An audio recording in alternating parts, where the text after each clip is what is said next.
Hey folks, let's finish up our notes here on differentiation rules. We're going to get into a couple things on the way out. We're going to do some motion, and then we're going to do some continuity and differentiability stuff. So this first part is talking about motion. This course focuses a lot on motion. This is going to be projectile motion, and then but we see much more of something called particle motion. That's going to be coming down the line here. I think 2.5 is particle motion. But anyway, let's talk again about this big idea. And the sooner you can make this connection, the easier this class is going to be. It's this relationship between the slope of the tangent line and the instantaneous rate of change. These are the same thing. These are both the derivative. So the slope of the tangent line and the derivative tell me the same thing. Now, this phrase, instantaneous rate of change, that's what I call IROC.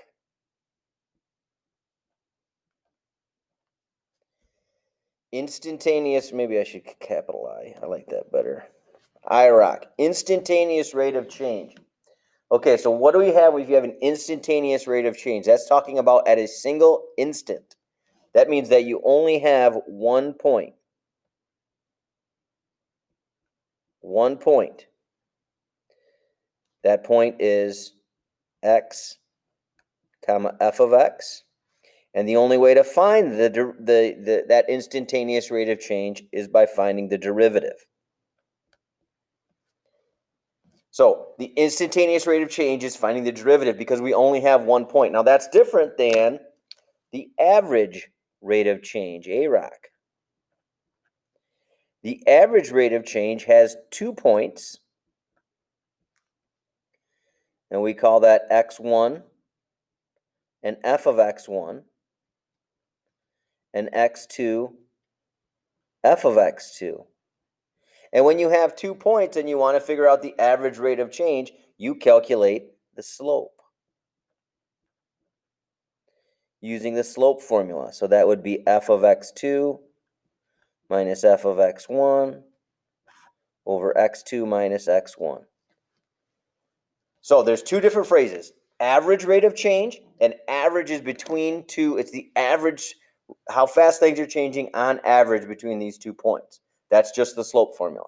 And then you have the instantaneous rate of change is where we have 1 point. So the slope formula fails us. So we came up, not we, these geniuses named Newton and Leibniz came up with this thing called the derivative. Now they did that on the shoulder of giants, as Newton says. He made his accomplishments on the work of other people. But that's, at the end of the day, that's how it is. Okay, so if we let h of t be our position function, so you've got some projectile. That projectile is getting launched or dropped or something's flying through the air. H of t stands for the position. That's how high it is off the ground. That's why they use h. It's the height based on time. V of t stands for the velocity of the function. So the velocity tells you how fast that projectile is moving at a certain point in time. And then you have acceleration. Acceleration is how fast is the speed changing at a specific point in time. And most projectiles, unless you have like a rocket that is continually propelled, your average rate or your acceleration will always be the force of gravity. So if I took a baseball and I threw it, as soon as I let go of it, the only thing pulling on it, the only thing affecting it is gravity. How hard I threw it is my velocity, how fast it's going, and then its position is how high it is off the ground. All right, now it's interesting that these all relate to each other.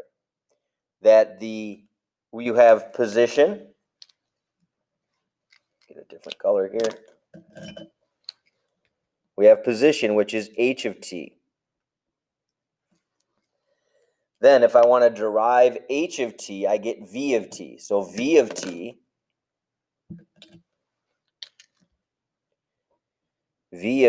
is equal to the derivative of position. So if I have the height function, what I can do is I can take that height function, I can derive it, and I will now have the velocity function. Then I can take the velocity function, derive that, and I get acceleration. So acceleration is equal to the derivative of velocity. But what did we say about the derivative of, or what did we say that velocity was? It was the derivative of position. So if I take the position equation and derive it twice, I would get velocity. So this relationship is worth memorizing. This is really worth memorizing. So I'm going to highlight this whole statement.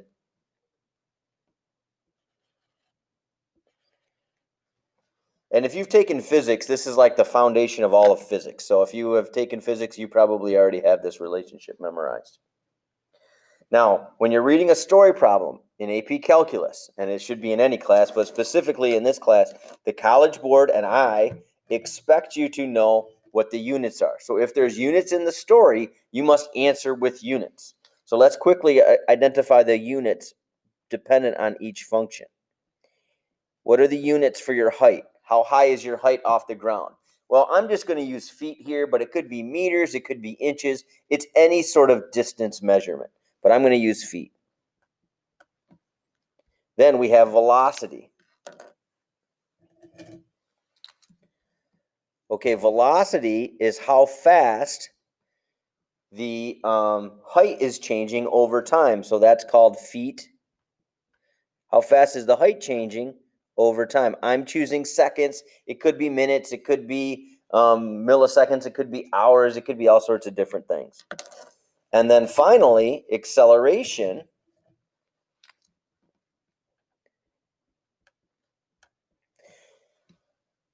is how fast is the velocity changing over time. So the way we would write this up is feet per second squared.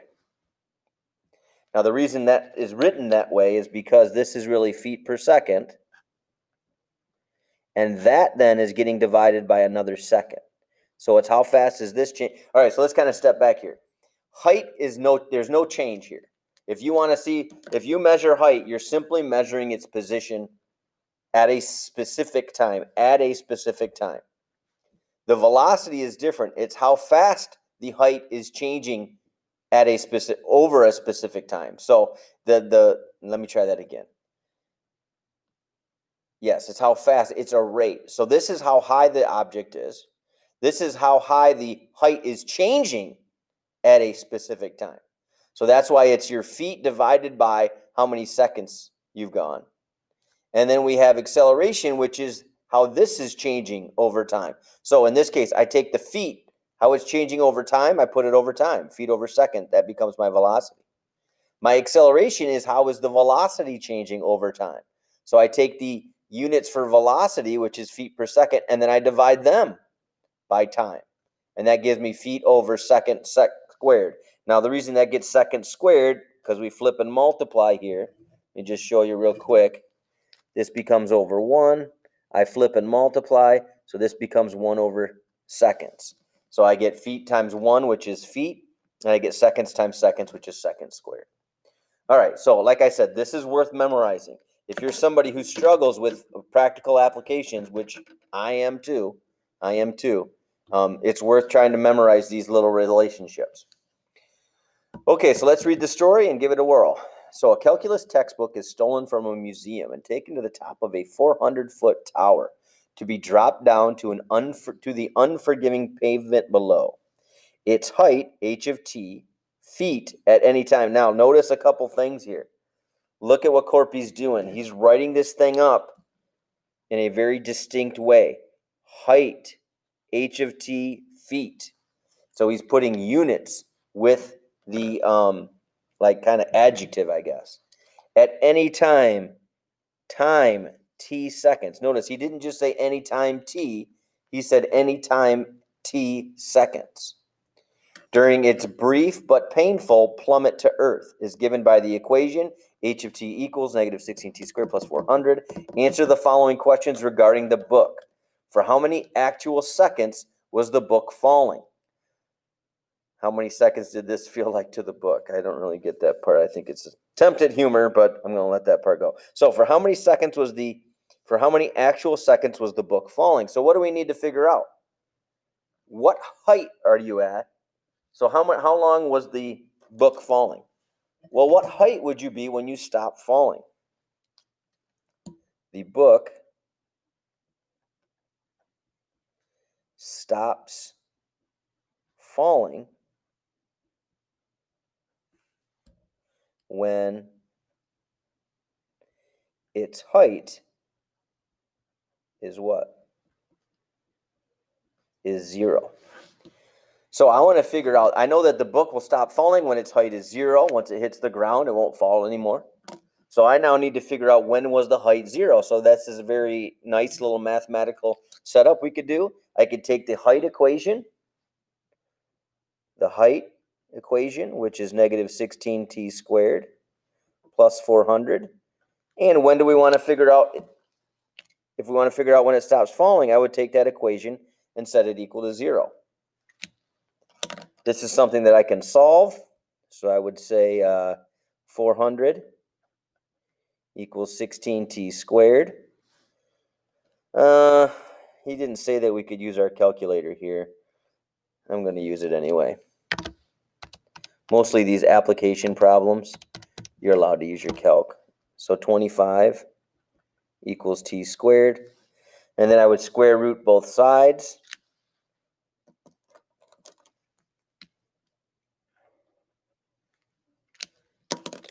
And I would get t equals plus or minus 5. All right, now one of those we can eliminate. It makes no sense to have negative 5 seconds in time here. I mean, that would make sense if we started keeping track of the time, 5 seconds after you dropped it, but that's not what this is saying here. We just dropped the textbook, and then that means time 0 is the moment we release the textbook. Okay, so what does this mean? What does this mean? So I know that t equals 5 doesn't make any sense, so I'm going to say we can eliminate, we get t equals 5. Now we're going to make a little story out of this to try to relate this back to what makes sense. For how many actual seconds was the book falling? So when is the book at a height of 0? At when t equals 5. So when did we let go of the book? What time did we let go of the book? At time 0. So if it's at t equals 5 is when it hits the ground, that means the book fell for 5 seconds.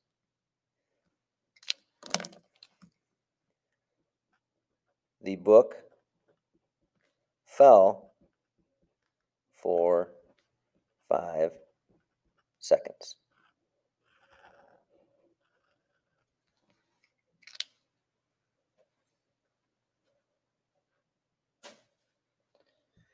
All right, what was the velocity of the book the instant it hit the pavement? So you might say, well, it'd be 0, right? No. The very moment it's touching the pavement, it's going at a certain velocity. And that's what we're trying to figure out. That's the velocity that we're trying to find. At this velocity, what happens to the page discussing the squeeze theorem? It gets squeezed, I guess.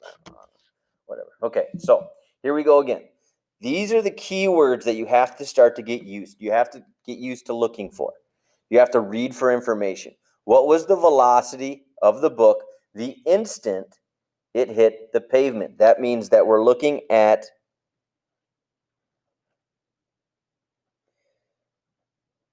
one moment in time. So we're looking at a specific moment in time, the instant it hits the pavement. Well, what time is that? What time does the book hit the pavement? That hits when time equals 5. Now we want to figure out the velocity. Well, what do we remember? What did we just learn about velocity?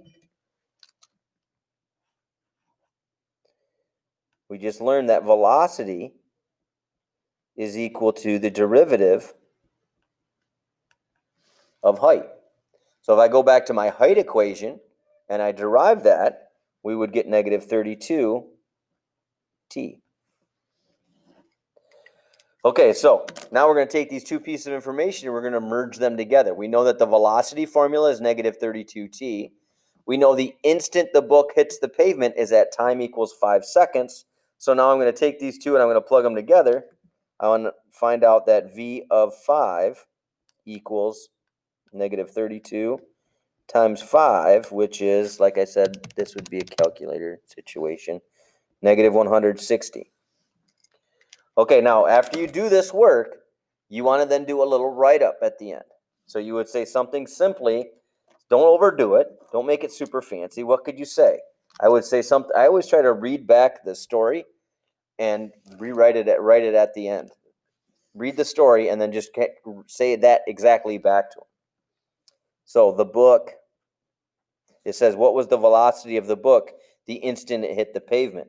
You could say the velocity of the book was blank at time equals t. So something like that. But I'm going to say it like this. The book hit the pavement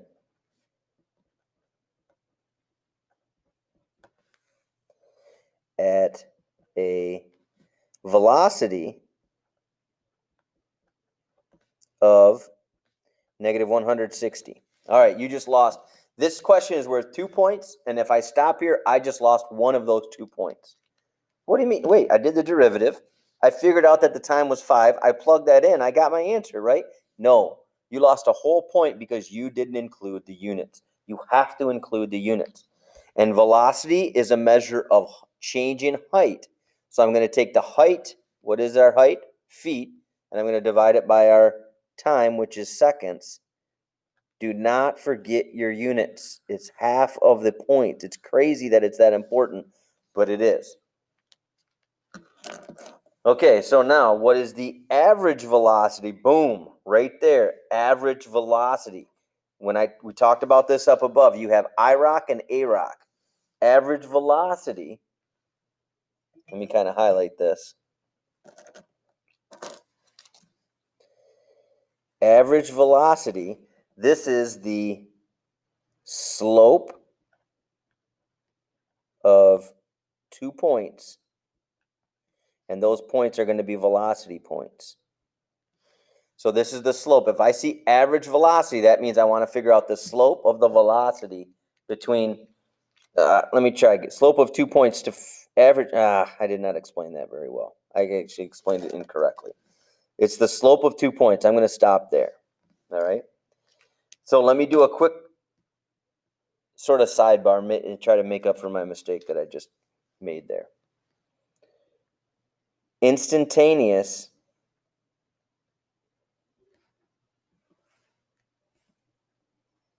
velocity. I don't know why I put the S there. I'm struggling here.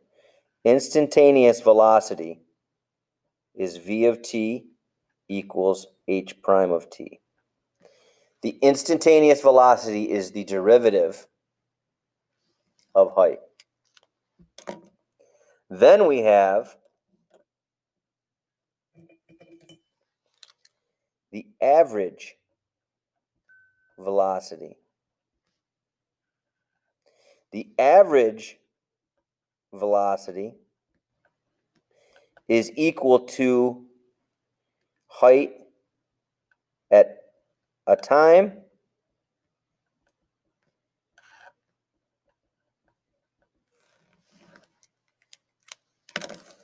The average velocity is figuring out the change in height, the slope of the height over a certain time interval. The instantaneous velocity is the derivative of height. So the average velocity is the slope of height. That's what I was trying to say up here, but I said it incorrectly. Instantaneous velocity, I'm going to add that actually on here. Instantaneous velocity is the derivative of height. Average velocity is the, get a good color here, is the slope of height. I know this gets confusing, and it's confusing to me. As you see, I screwed it up, and I've been teaching this thing for years. And we'll talk more, and we'll do some more examples of this, and hopefully it'll start to make a connection. But it is worth trying to memorize these sort of relationships. Excuse me. Okay, so if the average velocity is the change in height, the change of slope for the height, then let's figure that out. So for us, that would look like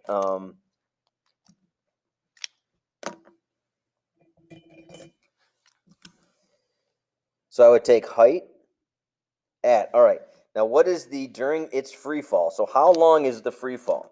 What are the times that we cover in what they call the free fall? Let me get some I'm running out of colors. I need new markers here. So how long does the free fall last? From what time interval the book falls, that is, oh my gosh. The book falls from times, okay, from what time to what time? Well, when does the book start falling? At time equals 0 seconds. 2, when does the book stop falling? T equals 5 seconds. The book falls from time t equals 0, from time t to time t equals 5. So then I can start plugging and chugging.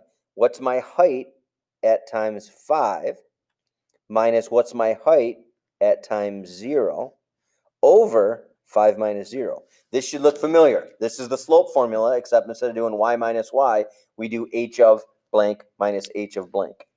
Now we can plug and chug.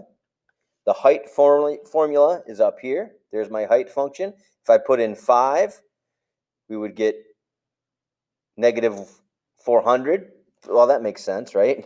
How high is the book at 5 seconds? It's 0.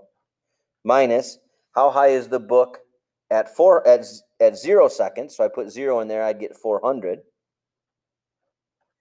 over 5 minus 0. We clean this up. This is negative 400 over 5, which ends up being negative 80. Now, you don't have to put the units on here if you don't want to. I always like to start to write my units so that we can get in the habit of adding units all the time. So my units would be, if I'm doing average velocity, this is a change in velocity. So this would be feet per second. Okay, so let's do our little write-up now at the end. We would say something like,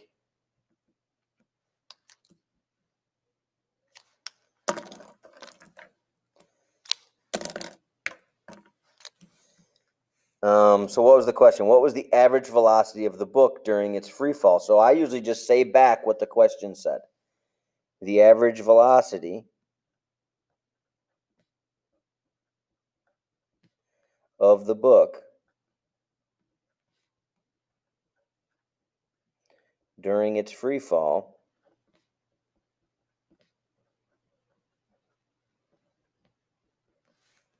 was negative 80 feet per second. Make sure you include your units.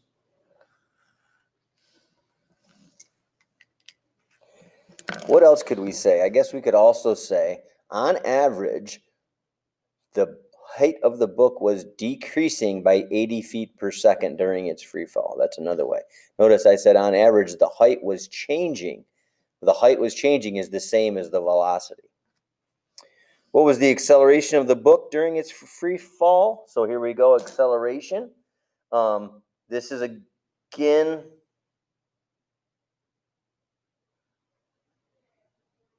let's go back and think back to what do we know about acceleration. Acceleration is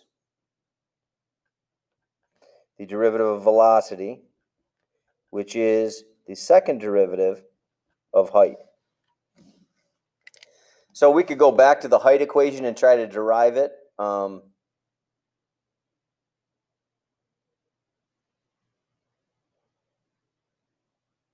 We could go back to the height equation and try to derive it, or we could just go to the velocity equation and derive that, which is what I'm going to do, which equals negative 32. So this is not very interesting. Well, I'm sorry, it is interesting, but it's not a huge change. I hope that number looks familiar to you. Those of you who are physics people, this is the acceleration of what? This is the acceleration of gravity, negative 32 feet per second per second. So we should do a little write-up at the end, nothing fancy. Don't over talk, just say what you need to say. The acceleration of the book during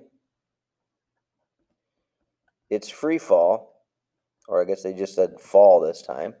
The acceleration of the book during its fall was negative 32, and make sure you put your units on there per second squared. Now, even though I have a physics minor, at Michigan State, I still struggle with these motion problems. And the first part I need to do is you need to always memorize the relationship between all of these. You need to understand the units, and then you've got to look for these keywords of average velocity or instantaneous velocity, or average acceleration or instantaneous acceleration. That's going to give you a little bit of a hint. It's going to give you some help. Okay, last page. Okay, now that we know the power rule, we can circumvent the alternate form of the derivative to answer questions about differentiability. So if you remember, a couple sections ago, maybe two, yeah, it was 2 sections ago, we had to prove differentiability, and we had to do it the long way using the derivative by definition. Now we can do the derivative shortcut because we know the power rule. So first of all, though, if we want to prove differentiability, find the values of a and b such that f of x is differentiable for all x. What does it mean to be differentiable? There are 2 things that must be true. What must be true about f at x? F is continuous. So we must prove that f is continuous, and then we must prove that the one-sided derivatives are equal. Now, proving that f is continuous is almost an afterthought anymore, because proving continuity, really, we don't need to prove that a point exists anymore. We can kind of just look and know that a point exists. So to help us figure out these values for a and b, most of the time we don't have to actually show that there's a point. We know that there's going to be whatever a and b are. I can plug 1 in and get some number out of this. So I don't really sweat that too much, but I do need to prove the second part of continuity, which is that the one-sided limits are equal. Okay, so let's go ahead and do that here. Let's start with prove continuity. So prove continuity. So if I'm going to prove continuity, I have to show that the one-sided limits are equal. So that means that the limit of f of x as x approaches 1 from the left is equal to the limit of f of x as x approaches 1 from the right.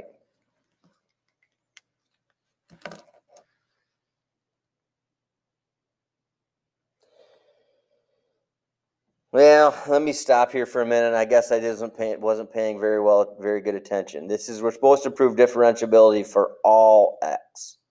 So we should make a little statement about the individual pieces of our function. This is going to be helpful. We still have to prove that we're continuous at x equals 1. I thought we were going to just prove differentiability at 1. So let's do a little statement here. First of all, is f differentiable for 3x minus 1? Yes. Is x differentiable for ax squared plus bx? Yes. Why do we know this is so easy, so quickly? Because they are both what's?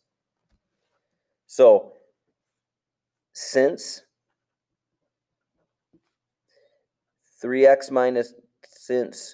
y equals 3x minus 1, I don't think I like the y equals.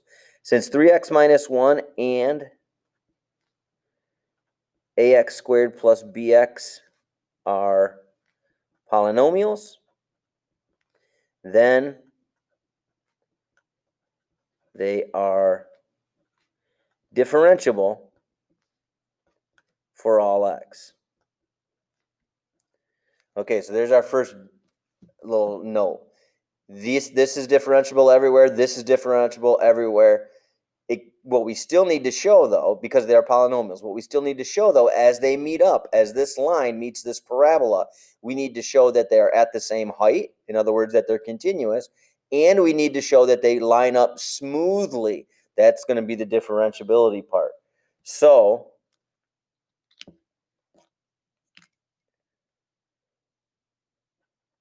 but we still need to show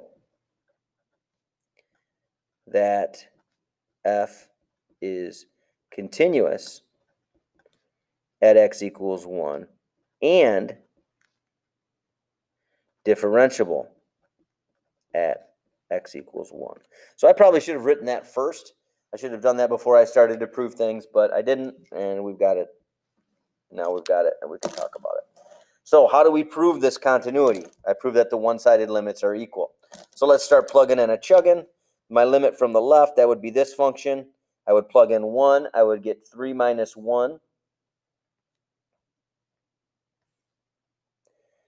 3 minus, I'm going to plug 1 in there,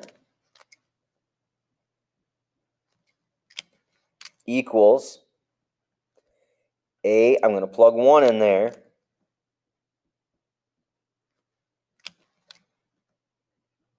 plus B, I'm going to plug 1 in there. All right.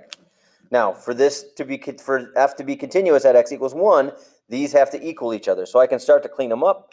3 minus 1 is 2, equals A plus B. And we run into a problem because we don't know A, we don't know B. We have one equation with two variables. That's where our differentiability now is going to come into play. So next we would say something like, I am running out of colors here. Prove I'm crazy with these colors. Prove differentiability. How do you prove differentiability? You show that the limit from the left of the derivative is equal to the limit from the right of the derivative. So this is what we call the one-sided derivatives. Well, let's take a look. What is the derivative of this function? Well, before we had to do it the long way, now we can do the derivative shortcut, and I'm just going to kind of draw a little arrow out of those. What is the derivative of 3 minus x? The derivative of that would be negative 1. What is the derivative of ax squared plus bx? Derivative. I do not have my spacing very well here. I wish I would have given myself some more room, but we're going to have to live with it. Okay, the derivative of ax squared would be, bring that down, so 2ax plus b. Now we're trying to figure out the derivative at what specific place. We're trying to show that the one-sided derivatives are equal when x is 1. So now I'm going to plug and chug here. So I would plug in, well, this is easy. This is just negative 1 equals, and then I have 2a times, what did we say x was?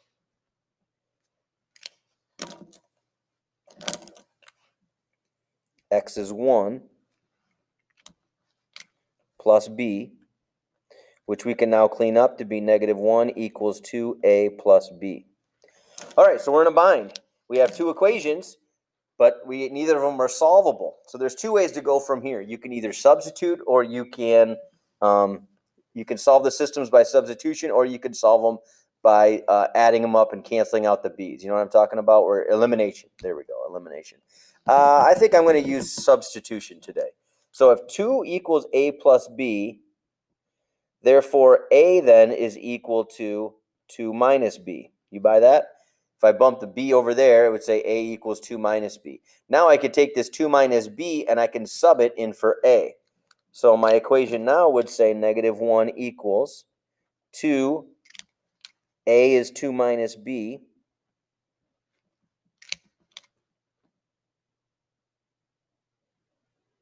plus b. Then we would start to clean this up. Negative 1 equals distribute. 2 times 2 is 4. 2 times negative b is negative 2b plus b. Combine some like terms. Negative 1 equals 4 minus 2b plus 1 is minus b. I'm going to do a double move here. I'm going to bump the b over here, and I'm going to add the 1 over there. So I get b is equal to 5. Underline, that's important, but that doesn't give us our answer. Now I can, because I want a and b, so now I'm going to take this b and I'm going to plug it back in up here. So a is equal to 2 minus 5. 2 minus 5, a is equal to negative 3.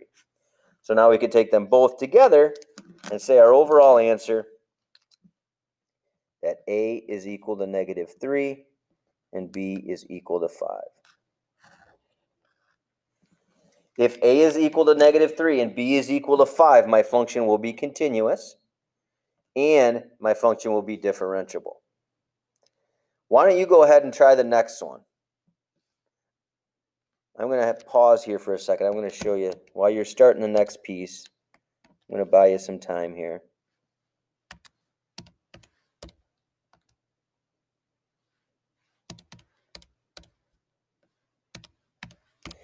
Okay, so if you'll notice, what I've done here is I've taken my equation, or the given piecewise function, 3 minus x, and then negative 3. I put the a and the b in there.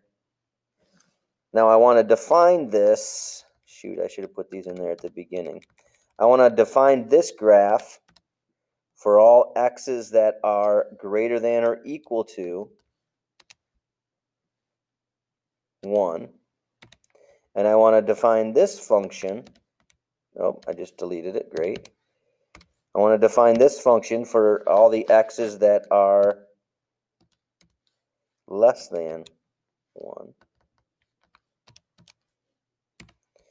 Okay, now I'm going to change my window. I'm going to look at what's happening around 1. So I'm going to go from, let's say, from 0 until 2.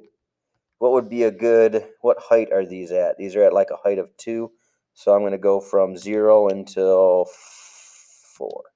All right, here's the picture. Look at that. Look at that. Look at how smooth that was. I'm going to graph it again. So what's going to happen is this line is going to happen first. So the 3 minus x graph occurs first. So you're going to have a line. And then that line at x equals 1 is going to smoothly transition into a upside down, concave down parabola. Watch. There's the line. And look at, here it comes. Smoothly. See how those smooth, you couldn't tell that those are two separate functions unless you knew when we were graphing it. See how they're at the same height and their slopes smoothly go into each other. So there's no sharp turn here. And that's what we talked about with the absolute value family. That derivative does not exist at the sharp turn. So I think that's a great little picture of what's happening here. Okay, so we need to be differentiable for all x. So I'm going to write my little statement first this time so I actually remembered. Since bx squared minus 3 and ax plus b are polynomials, then they are continuous for all x. So there's my little statement. That's proving that everything before negative 1 is continuous, or not continuous, differentiable. Because when I say differentiable, that also means that they have to be continuous. So I always want to say, if they're both, just say differentiable because it covers both the bases. This function, bx squared minus 3, is some parabola, so that's always continuous and it's always differentiable. Ax plus b is some line, which is always continuous and always differentiable. The only thing that's questionable is when they run into each other, when they meet at negative 1. So we still need to prove that f is continuous and differentiable as they transition from one piece to the other. So hopefully you're ahead of me here. I'm going to prove continuity first. To prove continuity, look, you don't have to prove the point as often here. You already know that there's going to be a point. I'm just trying to make sure that the points are, the one-sided limits are at the same height. So my limit of f of x as x approaches negative 1 from the left is the same as the limit of f of x as x approaches negative 1 from the right. So my limit as I approach from the left would be this function plugged in with negative 1. So that would be b times